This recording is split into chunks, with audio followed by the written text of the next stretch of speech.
Stressé à l'idée de prendre la voiture avec vos enfants? Les trajets sont synonymes de crise de nerfs? Rien de tel que d'entendre son enfant hurler, crier et gesticuler dans tous les sens à l'arrière pour avoir les nerfs en pelote. Eh bien, j'ai une bonne nouvelle pour vous. Dans cette vidéo, je vous partage 7 astuces et suggestions afin de rendre vos trajets paisibles et agréables.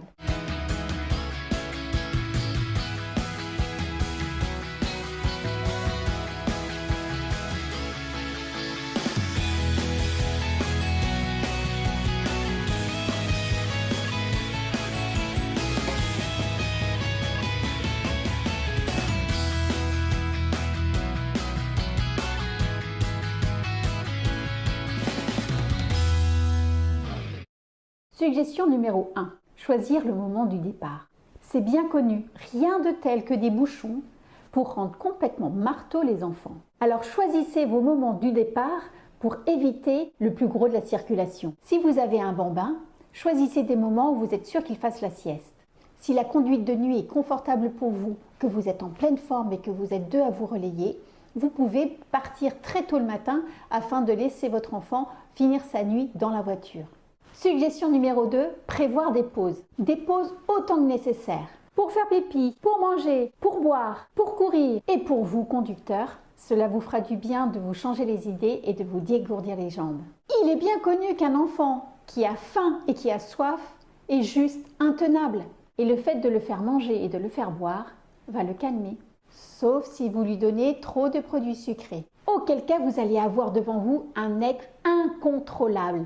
Alors pensez à des encas nutritifs, mais de qualité. Suggestion numéro 3, prévoir des escales, surtout si votre trajet est très long. Je suis sûre que dans votre réseau, vous avez de la famille ou des amis qui seraient enchantés de vous avoir, rien que pour eux, pour un soir. Une belle façon pour vous de leur rendre visite ou de visiter une région.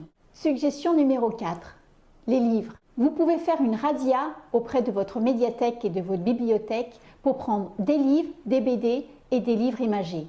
Comme cela, en fonction de l'âge de votre enfant, il pourra lire ou regarder des images pendant que vous conduirez tranquillement. Prévoir une grande pile pour qu'il puisse changer fréquemment va vous permettre de voyager tranquille. Et vous me direz, oui, mais si mon enfant a mal au cœur, qu'est-ce que je fais? Très bonne question. Cela nous amène au point numéro 5. Suggestion numéro 5, les livres audio. Il en existe pléthore. Et je vous invite à suivre le lien pour consulter ma sélection. Suggestion numéro 6, chanter. Rien de tel de chanter pour égayer l'ambiance. Alors vous me direz qu'au bout d'un certain temps, il y en a marre de chanter toujours la même chanson. Qu'entendre la petite souris verte pendant des heures, il y a de quoi devenir dingue. Mais vous conviendrez qu'il est préférable d'avoir les oreilles en chou-fleur que de vouloir étriper les enfants à l'arrière. Et puis, si vous en avez marre de chanter toujours les mêmes chansons, vous pouvez mettre aussi des CD. Des CD de contes ou d'artistes préférés. Là aussi, une sélection de titres pourra vous aider. Suggestion numéro 7, jouer. Jouer dans la voiture? Oui.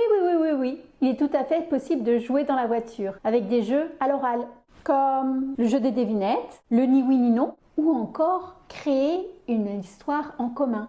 Une personne commence l'histoire et chacun, à tour de rôle, la poursuit. Une belle façon de stimuler et de favoriser l'imagination de chacun. Et puis quand vous en avez un petit peu marre, vous profitez du fait que ça soit votre tour pour la terminer. J'espère que ces suggestions vous permettront d'avoir des trajets sereins, agréables avec vos enfants et que vous puissiez retrouver la sérénité bien méritée. Je vous invite à partager la vidéo, à mettre dans les commentaires vos suggestions, d'enrichir la banque de données et que chaque parent puisse faire des choix de façon éclairée. Je vous invite à liker et à vous abonner à la chaîne. Quant à moi, je vous retrouve tout bientôt pour d'autres interviews et des vidéos en lien avec la parentalité. D'ici là, je vous souhaite le meilleur et ce du fond du cœur. Mouah.